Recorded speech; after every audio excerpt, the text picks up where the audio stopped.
Inside look at a sunrise ceremony. Yeah. It's currently 10:16 p.m. Just landed. I'm pumped. All right. I'm gonna meet up with my cousin. I'm gonna head on down there. Okay. And just to let you know, I'm from Brooklyn, so I don't do none of that camping stuff. You know what I mean? So it's either gonna go two ways. Either it's go Brooklyn, keep taking it, or I want to go home. I was reading up on Wikipedia before my trip just to know a little bit about the Apache Native Americans, and I got to tell you, it's kind of weird. They're depicted like these brutish, bloodthirsty people who had nothing but conflicts with the Americans and the Mexicans. There's also some other preconceived notions that I had coming in, because like I said, I am not from here, okay? So I immediately had some things in my head when my cousin asked me to come down here. One, they wear feathers all the time. Two, they still hunt with bows and arrows. Three, somebody's gonna ask me if I've ever cried wolf to the blue corn moon. Four, they smoke some shit that'll make me see my spirit ancestors. So I'm gonna be out here for a few days, so let's see what this is about. Peace. Sup guys, this is Claude the Connoisseur, and this is day 2 of the sunrise ceremony. We missed the first day yesterday, just traveling. We didn't get to like 5 o'clock to camp. And if I look tired as shit, it's because I'm tired as shit. But anyway, to summarize what a sunrise ceremony is, in whatever I understand, there's a girl, right? And then she becomes into a woman. How that happens in real life, I don't know. But fuck it, these things happen. And then the tribe will come together and they'll celebrate this joyous occasion. So typically what they will do, that it'll be 3 days, Friday, Saturday, Sunday, and Monday. And the girl will dance the whole day from sunrise to sunset. If that's true, I don't know. I'm gonna find out right now. This is the campground. There was literally nothing here a week ago. You see the whole tribe has come out. They got all the firewood over here. I'm sure they cut down a few trees. That's this fire that's supposed to keep going for 4 days straight. As part of this. I don't know if you hear the drums in the background. They've been going at it since 5 in the morning. Yeah, it's gonna be all day, boy. Yo. Sorry I wasn't able to bring you guys along with me for the rest of the trip. My camera battery, it died. Did you know they didn't have outlets out there? Like, I brought my battery charger thinking I was smart and shit. There's nothing I could do after the first day. But anyway, I can give you a recap on what the rest of the trip was about.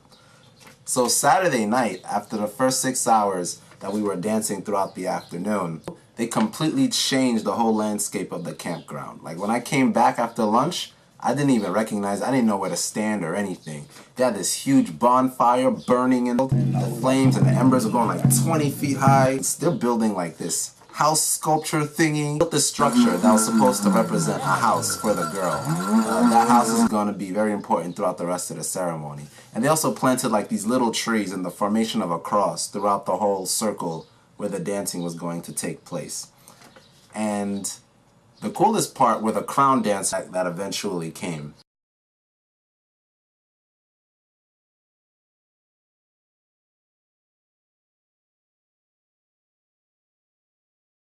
They came down the mountainside dancing, and no one told me anything. So the very first thought coming to my head is, oh shit, we're being attacked by a rival village.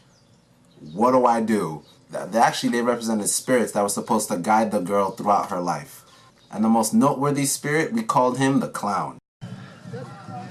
There he is. He's over there somewhere.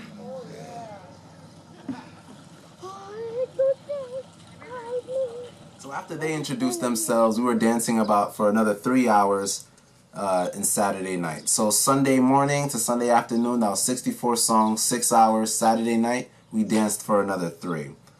And let me tell you, I was tired. I think we finished by like 10 o'clock, 10:30. I walked straight to my camp and went straight to sleep. I didn't talk to anybody. I didn't do anything. Brother was tired, bro. This guy on the right is struggling.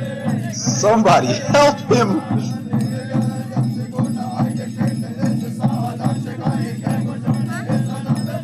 Sunday came, and there was some more dancing in the morning. But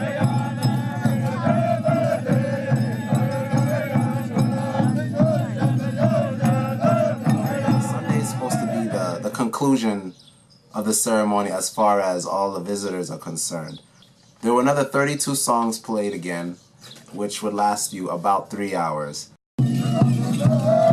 By the way, the woman of honor is on the right holding the staff.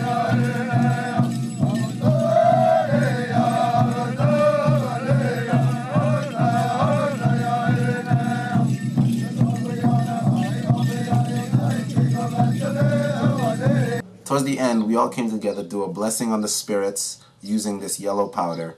Here, the appointed godfather is throwing white paint on his goddaughter.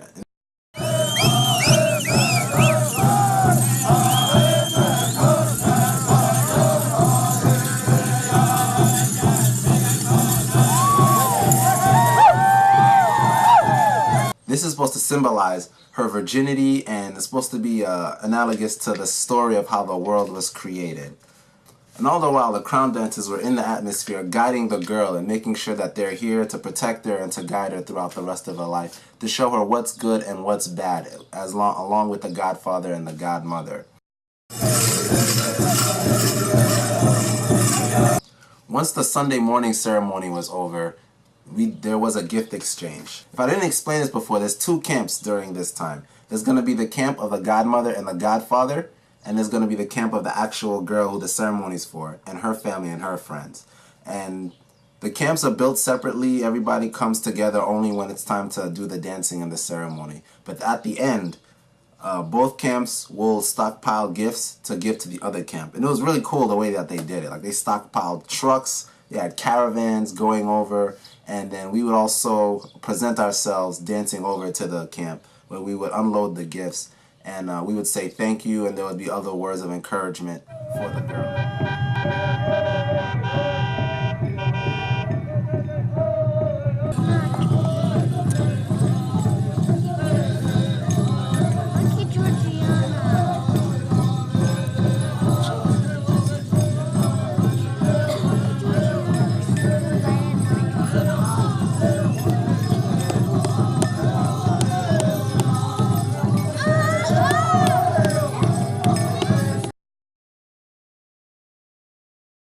So after the gift exchange, the ceremony is, for all intents and purposes, over. So a lot of people leave the camp. Some people stay to either break down the camp or continue on with the final stage of the ceremony.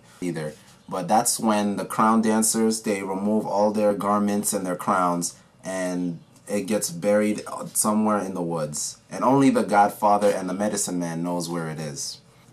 And that's pretty much the end of day 3.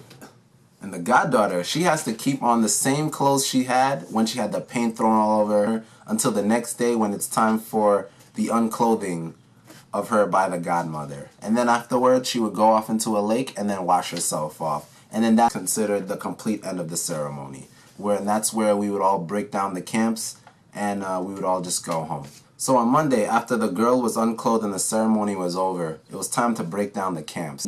We had to knock over the poles that we put into the ground, undo the barbed wire, break down the sheds, break down the tents, everything, and just cart everything away. It was as if no one was there by the end of it. It took all day, and it was hard work, but honestly, it was really cool to be able to be a part of something that's considered to be so special in this San Carlos Apache tribe village. Now, if you remember, I went into this trip with a few assumptions that were kind of retarded. 1, they wear feathers all the time.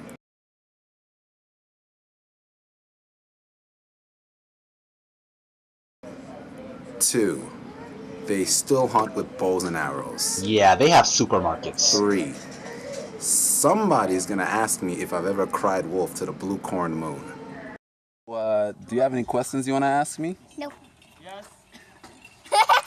4, This part is definitely not true. they smoke some shit that'll make me see my spirit ancestors.